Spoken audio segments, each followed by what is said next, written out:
It's so fun for me to be here for a number of reasons. One is I live 2 blocks away, so this is the easiest speaking thing possible.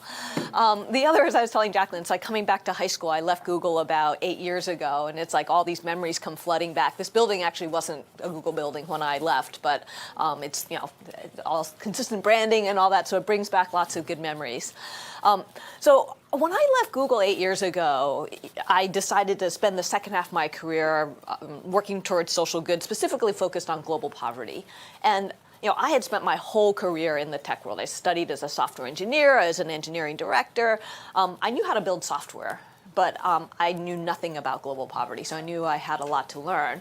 And I wasn't really sure how I could contribute. At first, everyone was trying to come to me to help them build an app for this or that, or build a website, and it wasn't clear to me that that was really going to be the highest and best use. So I set out to learn, and one of the things that really struck me as I dug into these issues was that there's these immense, complex challenges out there, and there's incredible people working on these issues with such dedication, a lot of resources going into it, but it just felt like we were barely making a dent. And so I've been, I think my journey over the last 8 years has really been trying to figure out not how I can make my own tiny little mark on some corner of some issue, but really looking at the system and saying, how can we do this better? And trying to bring some of the experiences that I've had at Google and other places to some of these big social challenges. And so I'm assuming people here generally have heard of the Lean Startup. Is that, yes? And so I think the Lean Startup just is one of the books that's really captured some of the best practices of innovation I think we live and breathe here at Google. And Eric talks about the Lean Startup as a methodology for building products and services under conditions of extreme uncertainty, which is true for startup companies. It's true for a lot of things we're trying to invent here at Google that have never been done before. And I would argue it's equally, if not more true, when it comes to social challenges, because we're talking about big, complex, long-term entrenched issues that we don't have solutions for. And so in that case, there's a huge amount of uncertainty. But yet what I found to be true is that most of the organizations out there who are trying to tackle these challenges are really good at predictable execution. They like to create these grand master plans. Maybe they don't like to do it, but the system, of applying for grants and so forth forces them to create these grand masters plans, and they're expected to execute rigidly to that plan. Sort of the opposite of what we all know innovation looks like. So when there is such uncertainty, I think what we need to do instead is look at approaches that help accelerate the speed of learning. And this probably seems obvious to all of you. And I know lots of nonprofit leaders who have picked up the Lean Startup, have heard about other innovation tools such as human-centered design, and they say, this makes a lot of sense, we want to do this. And then they get stuck because they struggle with a number of barriers, such as the nature of how restrictive funding can be, the difficulty of measuring impact, and the length of time it can take to realize impact. And also, the whole notion of experimentation, running A/B tests, sounds great when you're building a website. It's a little harder when you're talking about experimenting on really vulnerable people who are living on the edge. And so that's really why I wrote this book. It's not to invent something new. I don't come up with new methodology here that didn't exist before, but to really look at how these best practices that have come out of places like Google can be adapted for the realities of the context that organizations work in who are trying to deliver social good. And so in the process of writing the book, I was lucky to interview over 200 organizations, big and small, domestic and international, nonprofits and for-profits, funders and implementers, and really try to see among the most successful, what were the core elements of their success? And I kind of boiled it down into 3 principles. And what was surprising to me is that the traditional way of going about doing social good is the exact opposite of this. We tend to think too small, start too big, and get diverted by many things on the path to impact. So let me start with think big. So what I found is that most nonprofits, the way that they go about their work is that they plan based on constraints. we have this much money, we have this many people, we have this grant opportunity, that's this size and scope, and so what can we do within this box we're in? And they usually do some good, but it rarely moves the needle. This is where it feels like we're doing so much work, we're working so hard, and yet we're never getting ahead. I think the first shift that needs to happen is that we need to stop planning based on constraints and start planning based on the need. What is the actual need in the world? What would actually move the needle on addressing a real problem? And that's a really different approach. Here in Silicon Valley, we know all the startup companies are running around with their PowerPoint decks that show the hockey stick curve of how they're going to reach 1 billion people. That doesn't happen in the social sector, very often at least. And it needs to, because the problems are just as big. Let me just kind of illustrate what that looks like. Over the last 30 years, we've made slow but steady progress on core social challenges like access to clean water, electricity, and sanitation. And we say that this is really hard, painstaking work because we're trying to reach people who are very poor, who are living in very remote areas, and so it's slow. And yet during the same period of time, adoption of mobile phones skyrocketed. And why? What's the difference here? One of the differences is that this is something people really want and demand. So I've heard so many stories of people who will top up their mobile phone before they'll buy food. And so today there's more people with mobile phones than have a toilet. The other side is on the supply side. The companies that manufacture mobile phones make a profit, can plow that into making better phones for cheaper and distributing them. The telecom companies that sell minutes are able to make a profit, and so they can build more towers, reach more rural areas, deliver service more cheaply. And so through this combination of strong demand and strong supply, you see this kind of growth. And certainly not everything in the social sector is going to look like this, but I think we should challenge ourselves to say, how do we shoot for something that it has this kind of trajectory? And I think it's possible in more cases than we think. And that starts out by setting a goal, setting higher sights. A nonprofit here in the Bay Area called EARN is focused on helping low-income Americans develop a habit of savings. And after 10 years in business, they were being lauded at being the top of their field, having 7,000 micro savings accounts. And the founder, Ben Mengen, one day woke up and he thought, we're getting all this recognition, but really there are an estimated 50 to 70 million Americans who could benefit from this. And we're reaching 7,000 after 10 years. We're barely scratching the surface. And so he got up at an awards dinner and made this grand announcement that they were going to reach 1 million people in the next 5 years. That's a big stretch from 7,000. But what it did is it forced EARN to relook at their model. They were doing in-person visits to each of their clients. They were doing a financial match. And these things just weren't feasible if they're going to get to the scope of the need. And so it forced them to take a different look at things. And they ended up building a technology platform that could reach a lot more people, a lot more cheaply. And the first year after rolling out their platform, they reached 85,000 people, or more than 10 times as many as in their first 10 years combined. So it's just an illustration of what it can look like to shift your mindset and to shoot bigger. And it often means that we don't necessarily know the path there yet, but at least if we're successful, we can really move the needle. So the second principle of lean impact is to start small. We all know here that when we have some, great product idea, that we want to start small. We dog food things, we run A/B tests, but this is uncommon in the social sector. And we all know that by starting small, we can make a bigger impact over time because we can learn much more faster, iterate much more quickly when we're experimenting with just 5 or 10 or 100 people versus trying to carry the infrastructure and all the logistics related to serving thousands of people. So the core of lean startup, Eric talks about the build, measure, learn feedback loop, right? And this is the cycle of iteration where we build an experiment. We have a potential solution, a hypothesis about what it will do. We build an experiment, measure, gather the data, and we learn and we iterate through this. So this is all very familiar to us in the tech world.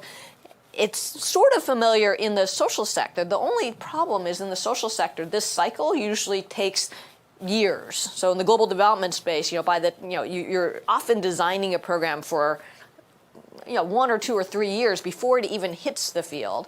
And then you run it, say it's a 5-year program, you run it for 2.5 years. You then do your midline evaluation, which usually takes a year in and of itself. Then your 3.5-year program, you get some data, and then you might plow what you learned into your next proposal. So the whole cycle could take like 5 or 7 years to get through. And so if you imagine these great complex challenges and you're only learning on the cycle of like 7 years, you're not going to make a lot of progress. And the world is only moving faster and faster. So the key here is, how do we speed up this feedback loop for social good, so that we can make faster progress and can take more risks, can try more different things, can find much better solutions. And so when it comes to social impact, there's 3 dimensions that I think we need to test hypotheses around: value, impact, and growth. In the Lean Startup, Eric talks about the value hypothesis and the growth hypothesis as the 2 core hypotheses to test that we do within the, the tech industry, certainly. The value hypothesis is certainly not only do people want your product, but they'll demand it, come back for it, tell their friends about it. Growth is, what is the engine for growth that's going to drive adoption? Are people going to refer folks? Are they going to pay money for it that you can plow back into investment and so forth? But then for social impact, we need to add a 3rd hypothesis, which is the impact hypothesis. It's not enough to have something that people want and have it be able to get to people. Then you can just be talking about Nike shoes maybe. But it also has to have social impact. And too often we don't ask the simple question, does it work? Does it deliver the social benefit that we are seeking? And so let me just talk briefly, give a brief example for each of these 3 and what it might look like in the social context. So for value, this is testing, is this something that people will really demand and use and engage with? And an MVP for value will look very different can look very different in the social sector than when you're testing an online service. In this case, a social enterprise called Copia Global, it's in Kenya. They set out to look at how to provide a much wider range of consumer goods to people living in rural areas that typically only have access to the basic consumer staples. And so rather than building out the infrastructure to transport goods, to build an online catalog or ordering system and warehouses and all this kind of stuff, they decided to run an MVP. Their MVP consisted of the CEO, Crispin, going to the local sort of Walmart equivalent, the Nakumat, and taking pictures of a bunch of different products off the shelves of what he thought people might like. And he pasted these into a handful of catalogs, distributed them to a few villages, and stepped back to see what would happen. And his questions were, would people even want to order from a catalog? What kinds of things would they order? Would agents sell from the catalog? And they learned a lot of things just from this process. First, they learned that people would order. Orders started coming in, and when an order would come in, Crispin himself would go run to the store, buy the product off the shelves, and hand carry it to the village. Now, this is certainly not something that could scale, but it's something that he could get up and running within a few days. And so he validated the fact that, yes, people wanted to order from the catalog. This was a value to people. He also found out what kinds of products people wanted to order. One of the surprises was that today, one of their most popular products is cement. Not something they thought of initially, but if you think about it, if you don't have a car, going and getting cement and carrying it home is actually kind of hard. And so it's something that people really value getting delivery of.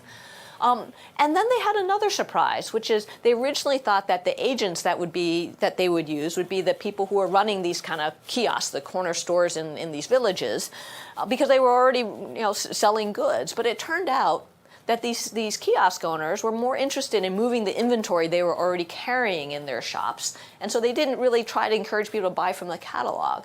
And the people who ended up making much better agents were complementary businesses like hair salons, where people would be waiting to get their hair cut, they could flip through the catalog, and it would be an additional stream of income. So through this kind of MVP, again, that looks very different than if you're testing an online service, they were able to learn a ton of stuff very quickly, very cheaply, that really helped them refine their service. On the impact front, one of the biggest challenges is, as I mentioned earlier, that it can take a long time to fully realize impact. One of the examples of where that's true is in education. The educational attainment can take years to realize. Summit Public Schools is another nonprofit in the Bay Area, and they set out with this idea of Diane Taverner, who's the founder, set out with the idea that she wanted to run a school for a diverse student body where 100% of the students would graduate college. Now, they brought in all the best practices that they could find, set up a charter school, and 8 years later, when their first cohort graduated from college, what they found was they were doing significantly better than average. And they were getting all sorts of pressure to scale their model, and Diane said, wait, slow down. We're doing really good, but we're still far short of the 100% target. We can do better.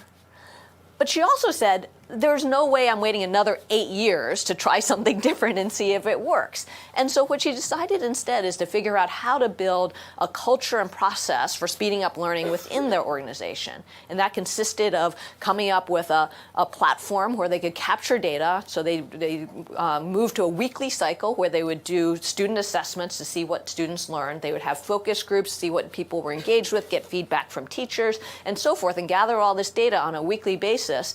And they ended up running 57 weeks of experiments, kind of varying the length and duration and nature of different classroom elements to come up with this revolutionary model of personalized learning. And today, that model of personalized learning has been adopted by over 300 public schools.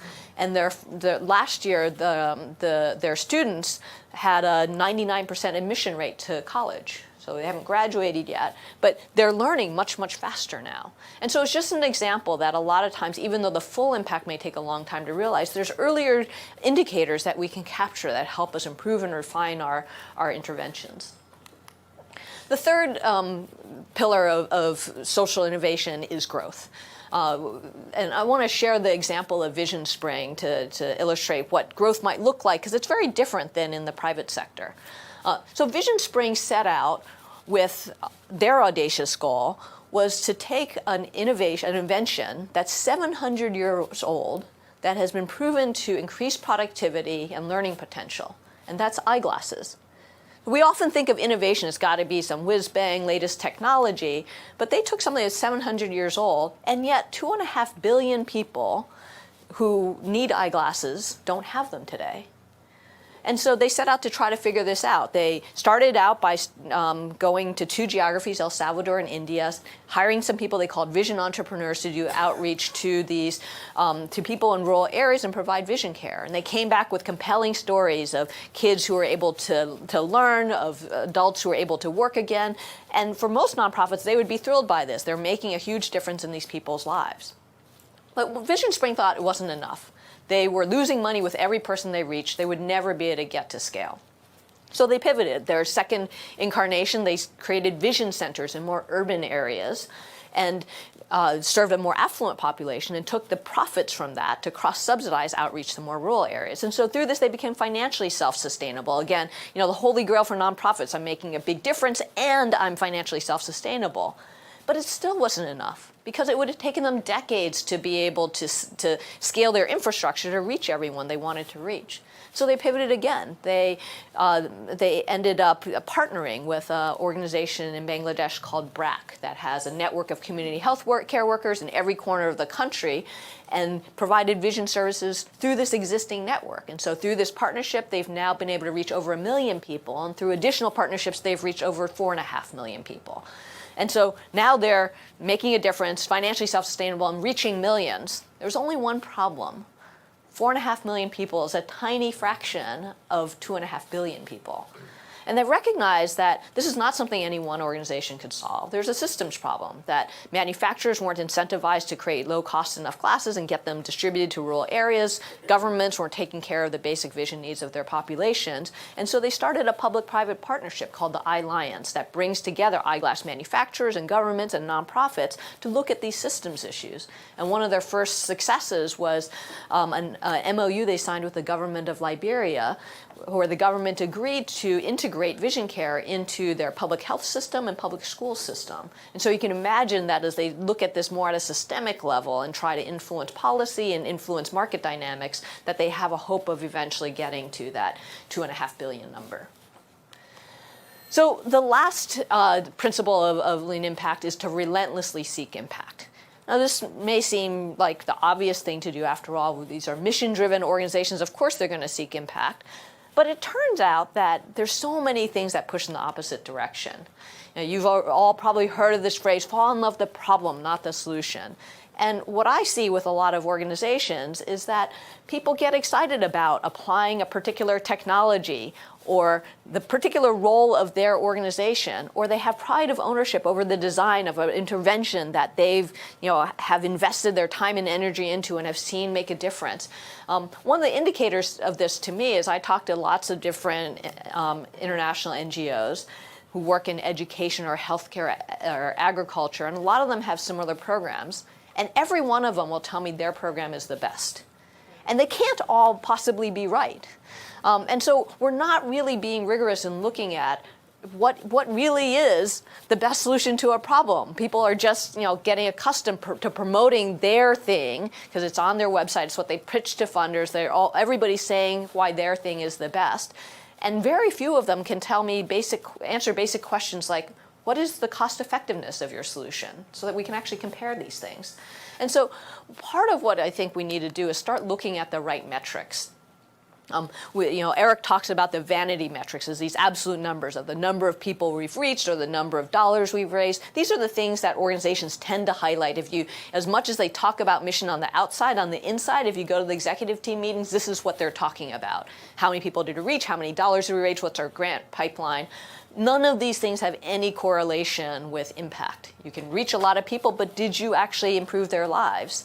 And even if you did improve their lives, could somebody else have done more with the same resources?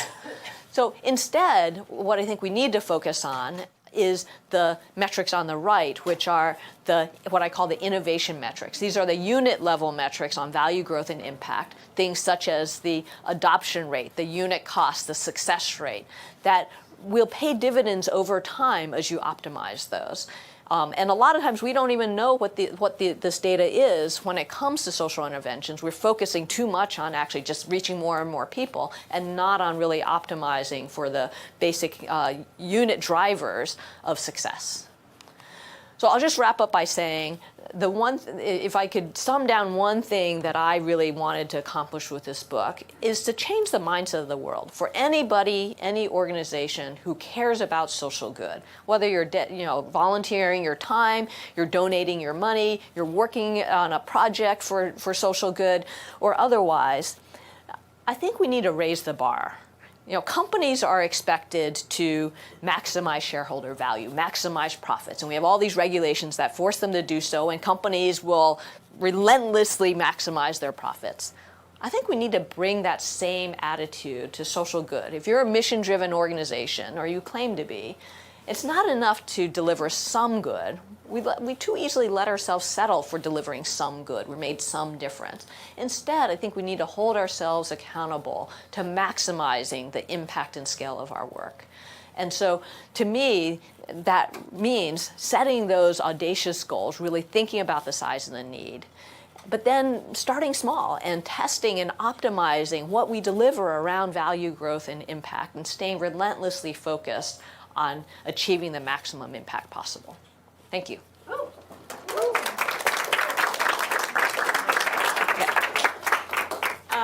So I'm going to ask a few questions, but get your questions ready. We'll turn over in a minute. So, and Mei, I think this is kind of a self-selected group, but I think you are a hero to many at Google because we tend to attract technologists and people who care very, very deeply about using their skills to change the world. And so I think a lot of folks are asking themselves, how can I make the most impact?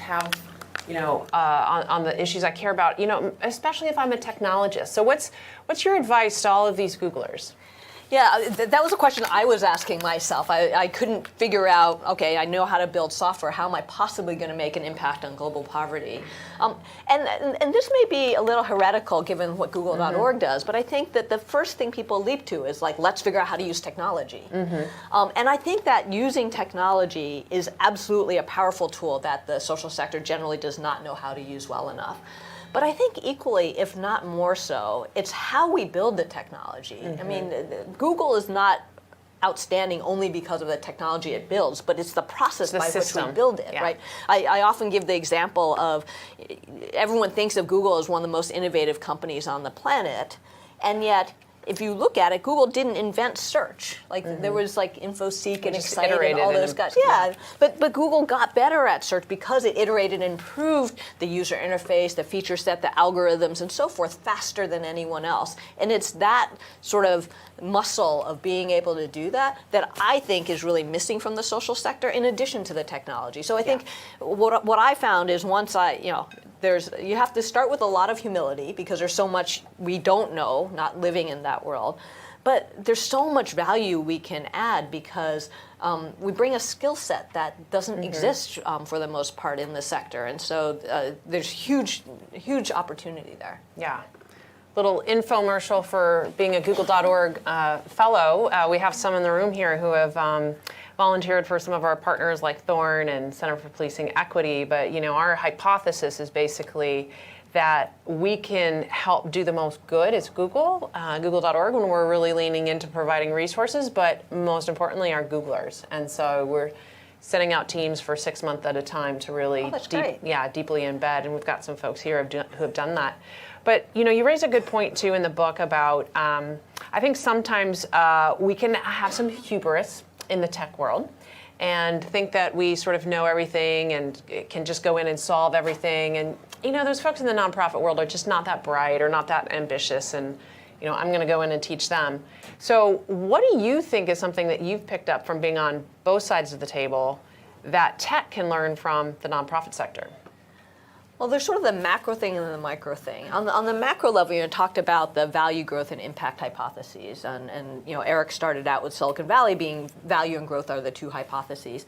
I think that we're seeing pressure now around the world on the impact that tech has, and I think that my hope is not only does the social sector adopt some of these tools from the tech sector, but maybe some of this will flow back where we can also be looking at the impact hypothesis as something we should equally weigh and value as we develop products, because there's the kind of reach that Google and other companies have is huge, and we need to think about the impact we're having.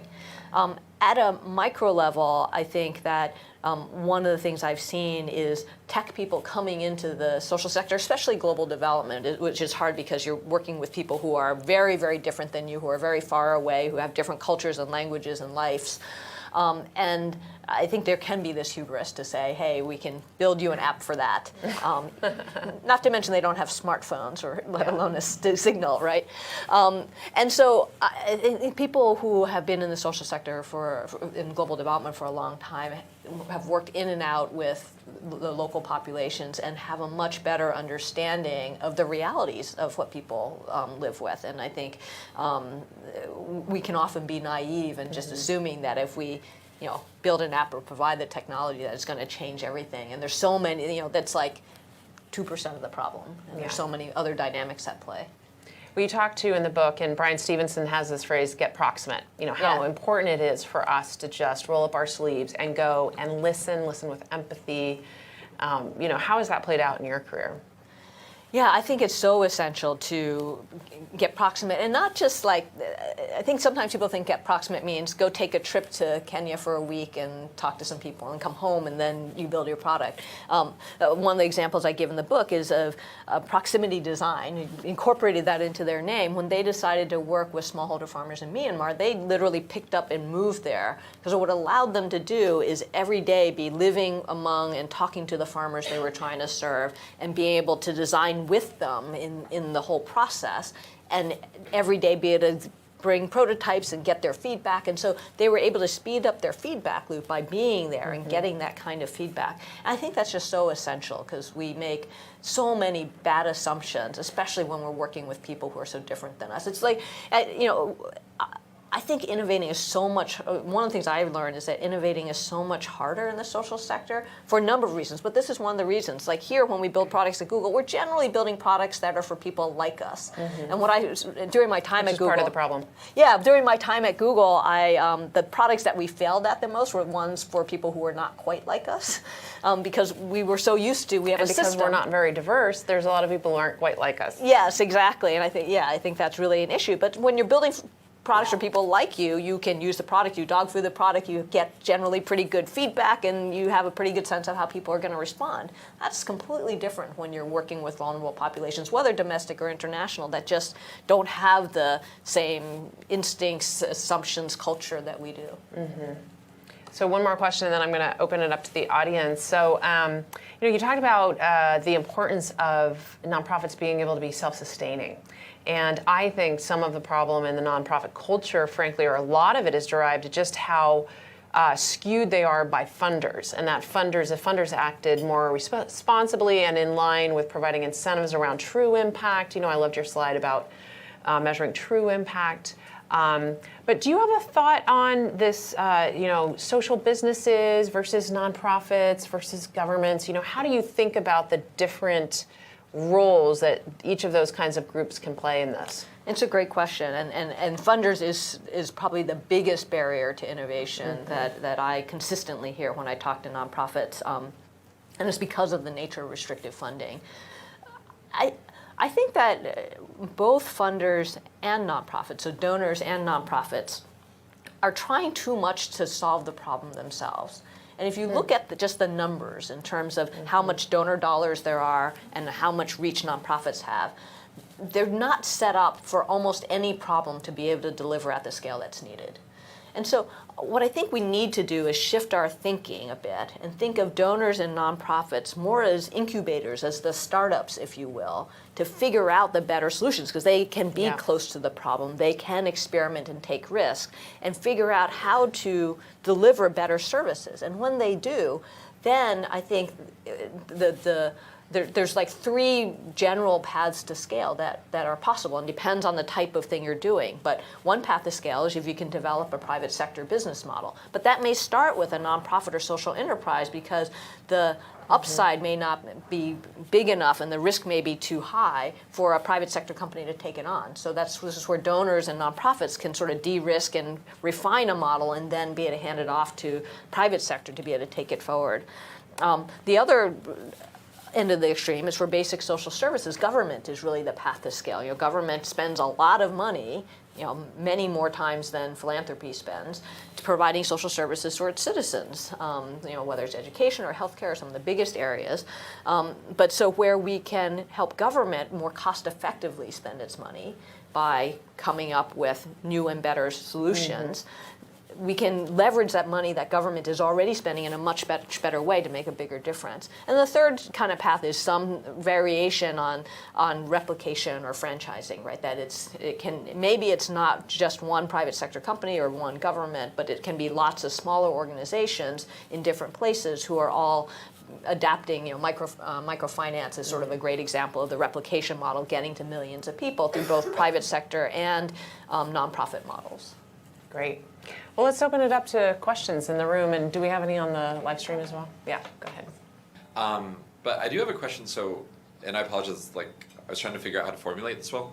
I think there's a culture in Silicon Valley of scale is good, right? And scale is kind of the thing that you want. And I think I agree, it'd be good to see more scale. I think a corollary of this, though, is that organizations that are trying to scale then kind of ignore the problems that don't scale well. And I think you kind of mentioned the hockey stick graph of mobile phones sales going up and latrines not really. And I think there's a reason why Google sells phones and we don't sell latrines. And I guess my question is, what do you think happens in say a decade when social impact organizations all start to say there becomes this culture of desire to scale and then kind of a demand and need and baseline is to scale. And then they start to say, okay, we're going to ignore the hard to scale problems and only address the ones that scale well. And is that something you think there's a way to hedge against that or what? Yeah, it's a great question. So I do think that in just about every case we should be aiming for scale, but I don't think that means we should pick off the easy problems. Right? I think that social sector organizations should focus on the toughest problems. The reason we need a social sector is where both markets and governments are failing. And so if markets and governments are already working like mobile phones, you don't need nonprofits to get involved. So they generally should be focused on the problems that aren't being taken up by others. And I think for any kind of problem, we should think about how to scale. I get a lot of questions from folks about how about local community organizations? And one of the things I would say is that yes, local community organizations are essential to be close to the community, understand the community, and so forth. But I would ask a few questions. First, are you delivering the most cost-effective intervention that you could? You know, whether it's you're trying to help the homeless or feed the hungry or whatever, are you doing this as cost-effectively as possible? If not, can you learn from or take practices from other organizations that are figuring this out? And if you've gotten to the most cost-effective way to do this, and you're also reaching all the people that need this, you should absolutely tell other people how you're doing this so they don't have to all figure it out themselves. And scaling doesn't mean having to scale your organization. It means scaling the impact. And so I think there's very few cases I can think of where you wouldn't want to get to scale. But that doesn't mean, I don't see organizations saying, oh, we're only going to tackle problems that get to scale. I think they really have the problems they want to tackle. The problem is that they're really focusing their success on delivering to a finite number of people instead of looking at how to really get to everyone that needs it. And my question is about more tactically around when you think you are ready. And I think for context, like 10 years ago, I finished a master in CS, and I got 2 offers. One was in a nonprofit doing IT consulting and doing kind of capacity building for other nonprofits, and the other one was for Google being a developer. And I wanted to go to the nonprofit, but my mentors there said, hey, good intentions are not enough. Go get your skills, money, network, and stuff. So 10 years have gone by, and I'm still reevaluating that. And my question is along the lines of, when do you know you were ready to make the transition? And specifically, looking back, were there muscles that you felt you underflexed and muscles that you felt you overflexed now that you are on the other side? Yeah, that's a great question. It is a great question. I made a somewhat arbitrary decision in my mid-20s that I was going to spend half of my career in tech, Silicon Valley, and half my career. So for me, it was just like, oh, now I'm like 42 or something like that. It's time to do it. I don't think there's one answer. I'll tell you my experience of this, because I think it's different. Some people start from the beginning in the social sector and do great, and other people come in very late. For me, what worked out well about doing it mid-career is I think the reality is that you can personally learn faster in the private sector than social sector. There's a lot more resources, there's a lot more talent and expertise, there's a lot more competition, things move faster. And so I felt like I developed skills at 2 or 3 times the rate I would have by being in Silicon Valley than I would have if I just started in the social sector. And so the other thing is, I think that because there's a lot of dysfunction in the sector, a lot of us, I think, would be pretty frustrated going into the social sector in a junior level role where we're essentially executing on those grandmaster plans that someone came up with. And so for me, it was more interesting going in where I could be in a senior enough role that I had some say over the planning of things and the strategy for things so that I felt like I could make a bigger difference. And exactly what point in time I don't think there's an exact science to it, but I think that spending enough time in the private sector to build up your skills, think about what you want your unique advantage to bring when you go to the social sector. You know, if it's technical capabilities, again, you'll learn faster here than you will there, but then at some point you can bring it to government or to a nonprofit. If it's leadership experience, that's a different type of thing. That's if it's innovation experience, those are the kinds of things that you can develop great expertise in at a place like Google, and then eventually be able to cross-fertilize that to other types of organizations. I think the other thing that I tell folks, because I get asked this question a lot as well, is especially if you're right out of college, I strongly encourage people to go get their transferable skill in business. You know, whether that's accounting or marketing or coding, really do what Ann Mei was saying, but be careful that you don't create a lifestyle that's unsustainable to work in government or nonprofits, because those same people who I counsel, sometimes I check in 5 years later and they're like, man, I got this mortgage, and yeah, I wanted to go work for Give Directly, but I can't. And, so there's some practicalities to it too, in terms of freeing yourself to do the kinds of things that you want to do at a certain season. Yeah, that's a great point. And the other way to do it is not necessarily to have it be a one-way shift, right? Mm-hmm. That I think this fellowship that you've talked about, which sounds new. Which he did. Oh, but you did. Yeah. It's something that didn't exist when I was at Google. Yeah. I made up my own fellowship essentially. Yeah. I took a leave of absence. But the U.S. government now has the U.S. Digital Services and 18F where they're taking people in for like 1 or 2 years, and then you can go back to your job. And so it doesn't. For some people, it doesn't necessarily make sense for it to be a one-way street. You may want to come back, but you could take a year or 2 out and do something to contribute back. Any idea on where to fundraise when nonprofit needs to be agile, try, fail, iterate without showing appealing concrete impact numbers to donor? Yes, that is hard because most big donors tend to like to fund very rigid, defined programs. Yes. The good news is that... And they like the big reach numbers. Yes, they do. Speaking for a friend.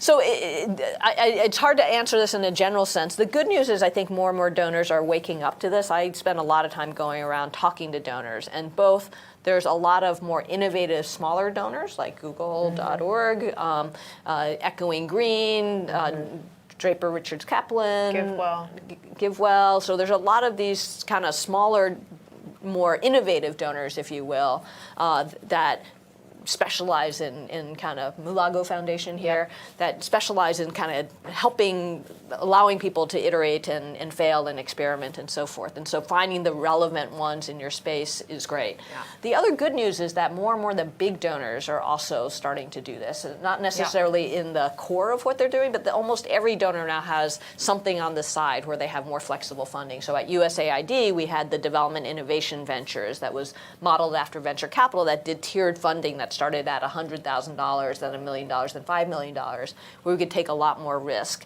And then we spun out the Global Innovation Fund that's similar. We have the Grand Challenges that are similar on specific issues where we need better solutions. So there's a lot of different things out there. Whoever asked this question, I'm happy to talk to depending on your specific type of Erwin's thing. done a lot of work, who asked the question, has done a lot of work internally on Google social impact projects. Yeah, and I would encourage you all that as you donate money also, as donors yourself, even if you're not a huge mega donor like the Gates Foundation, you can help organizations by giving them unrestricted money to allow them to do this kind of experimentation. And if you don't have the time or sort of know how to do the research to find those, you can use proxies like GiveWell and or groups like Fast Forward, who are funding tech-based nonprofits who you can, sort of use them as a proxy for really understanding deeply the impact. I was hoping you could talk a little bit about how, you would make the pitch for this type of approach in industries where, or like the government, for example, where things tend to move a lot slower. Because I can imagine if you were to take this approach, like you gave up a couple examples of how spots in the federal government are becoming more innovative with their spending, but they tend to be very niche programs. Whereas I can imagine if you took this to a career program officer, they might perceive, someone from Silicon Valley is an outsider. So how do you make a pitch for rapid iteration in a place where the culture is kind of well, we've always done it this way? Yeah, it's a great question. I mean, government is a huge institution and it changes very slowly. The good news is that there are career people. So this was essentially my charter at USAID. I was the first executive director for the Global Development Lab. We were set up as a bureau to really promote, transform global development. And, we're a little corner of the agency, but our mission was to go reach out to other parts of the agency, find those advocates, work with them to build success stories. So it's just like adoption of any new thing. You have to go step by step. And so we would start by experimenting ourselves, showing it could be done. Then we would partner with the early adopters across the agency that we could find, the senior foreign service officers who were mission directors, but who were forward-leaning. And we'd get a handful of them to try stuff with us and show that they could do it. And they had their own network of other senior foreign service officers that trusted them, that they could then tell and be our advocates and spread the word further. And so it's step by step, that kind of adoption curve that takes a long time. And one of the most exciting things for me in writing this book is, I left USAID and government at the end of the Obama administration. When I launched this book, 3 months ago at the Brookings Institute in DC, one of the speakers on the panel, like Jacqueline is being here, was Jim Richardson, who's one of the most senior political appointees in USAID as part of the Trump administration. He runs the Policy and Budget Bureau for USAID, and he read the whole book. He said, this is exactly what we're trying to do. We're trying to move all our procurements so that 30% of what we're spending is going through innovative funding mechanisms. And so even this administration, which has its challenges, is still moving these things forward. And so I do think there's movement, but it will be slow because government is just slow.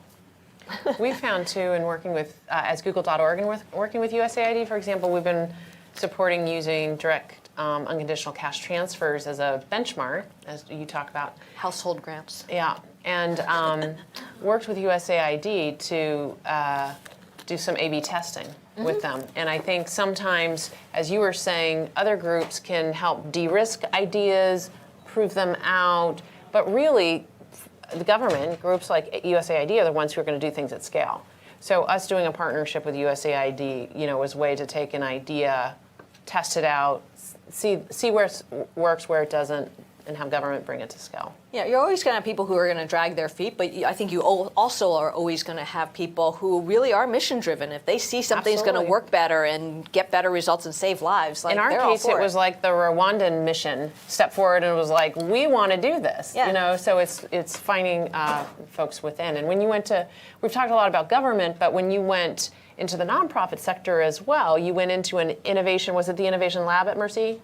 It wasn't called an innovation. I led the social ventures team. Yeah, social ventures. Yeah. And so even with our large, multinational nonprofits as well, similarly, there are ways to. Yeah, and I think almost every of the large international NGOs now, almost every one of them has some sort of innovation lab now. Yeah.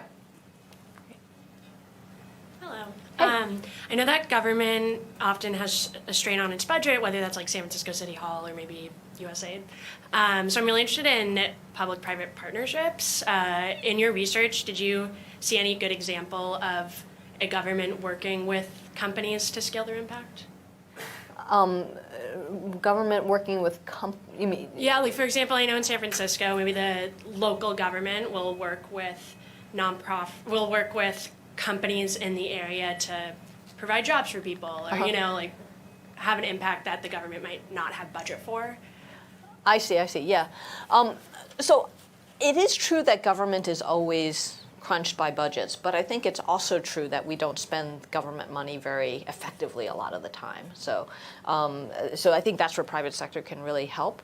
I'm not sure the kind of projects you're thinking about. There's such a range of public-private partnerships, which is why I was asking that we worked on at USAID. I was responsible for our partnerships office as well. And so one of the categories is, what people call shared value. So classic is, Starbucks working or Walmart working to source from smallholder farmers or from disadvantaged populations to try to create economic growth for those folks, but while getting the goods that they need for their own supply chains. So that's something where we will cross-subsidize, essentially, where grant money can go in to do the technical assistance, to go find all the farmers, build collectives and so forth, and connect them to the supply chains that then companies can kind of take over and be able to operate on an ongoing basis. We also did things at the lab, for example. We would fund for-profit entities as well as nonprofit entities in the early stages to de-risk their new innovations. So we did a lot with the off-grid energy sector, where the sort of pay-as-you-go solar, where we put in some of the earliest money to experiment with these pay-as-you-go solar systems, and then over time, as the systems were proven, as they became financially self-sustainable, impact investors started coming in to be able to fund them, and at much, much greater degree than we would have been able to. And so there's lots of different ways, and I think a lot of these kind of public-private partnerships, like the iLiance I talked about earlier, where private sector and governments come together for collective action. I started something that Google was involved with called the Alliance for Affordable Internet, that was looking at how do we expand access to internet around the world by addressing market failures and policy failures. So just a few examples, but very important. So we have like 4 minutes left, so I wonder if we could try to hit our remaining questions quickly. So one of the arguments about unapplied schools are so static is that it's hard to test iterate on other people's children. What ways innovative and radical ideas can be validated without risking the well-being of other folks? It's a great question. So I think that a couple answers to that. One is on the Summit Public Schools thing. This was like an opt-in. People knew that their kids were going. It wasn't like we're going to experiment with your children and not tell you. Is that they saw enough value in what was being provided there, and they felt like they were still going to get a better education than they would otherwise, that people opted into this. And I think that's important, that people need to have informed consent, and that can be a little trickier when you're working with vulnerable populations. I think two things I would say to this. One is that it's one of the reasons that we need to start small. So when you experiment with only a very small number of people, you can pay much more attention to making sure that they are made whole and that nothing bad happens. There's not unintended consequences, because you can watch what happens with 5 people much more easily than thousands of people. The other is, I think that, so we need to tier up those risks and not take too big a risk before we're ready. The other is, I think we also need to ask the question of what is the risk of not doing anything? So if you think of vaccines, for example, if no one was ever given the first polio vaccine, there was a risk to that person's life who got the first polio vaccine. There was millions of people who would have died otherwise. But you don't irresponsibly just randomly give someone a polio vaccine. You test in a petri dish, then you test it with rats, then you test it with monkeys, and then when you get to testing it with people, you watch very closely, but you still take some risk. But it's that measured risk, and you look at the upside of, if you're successful, the number of people's lives you can save. Susanna. Hi. One of the sections in your book that really stuck out to me was when you talk about the different type of like impact numbers that result from both like an e-commerce business. You talk more about like the 30-day active. You know, you can do like sign up completes, etc. More Silicon Valley numbers that we're used to. But then how the impact numbers for social impact takes years to see that same type of result. So I was wondering if you had any recommendations of a set of numbers, maybe 3 categories of numbers that can sit in the middle. So not quite 30-day, user active, but not quite like a 4-year RCT that can help both funders and nonprofits guide and tell the story of whether or not a program is successful. Yeah, I can't give you generic metrics because they're going to be different depending on the type of intervention. What I would say is that I look at almost every nonprofit has like a theory of change for what, we're going to train these farmers, then they're going to have better farming techniques, then they're going to have better yields for the crops, then they're going to have higher incomes, and whatever. They have a theory of change. And part of testing for impact is testing those linkages in the theory of change. We tend to create these elaborate theories of change and then put them on the bookshelf and then just run through the whole program and then try and do an RCT at the end. But if you test each of those linkages, it's like, if you train the farmers, did they actually do what you train them to do? If they didn't, you don't have to wait for years to figure out if their income's increased. So what are those simpler, earlier indicators that tell you? And so Summit Public Schools did this by measuring learning assessments each week to say, hey, we tried this thing. Did the students learn better than doing it some other way? And so it really depends on the nature of their intervention. All right, last question. You go. So my sense is that a lot of small organizations in particular their thought process is kind of, well, sure, it would be great to quantify things and know how we're doing, but we're just spending all of our energy and effort doing kind of the real work of the organization, helping the target population, whatever it is. So like, how do you pitch to those groups that reorienting some of their efforts toward coming up with metrics, quantifying things, tracking those metrics is worth the effort? Yeah, it's a great question. One is that I think funders need to change hold them funder behavior, number one. Hold them accountable, because like when your funders are telling you, give us numbers, it's really hard to do something different. Yeah. Give us real numbers. Yeah. Give us outcomes numbers. Yeah, and also I think that in the book I talk about starting with an audacious goal. So too often, it's a short-term, long-term trade-off, right? You can deliver more in the short term by just cranking out stuff, but you're never going to bend the curve to accelerate your growth in the long term. So you end up like the clean water or the sanitation graph. And so it means,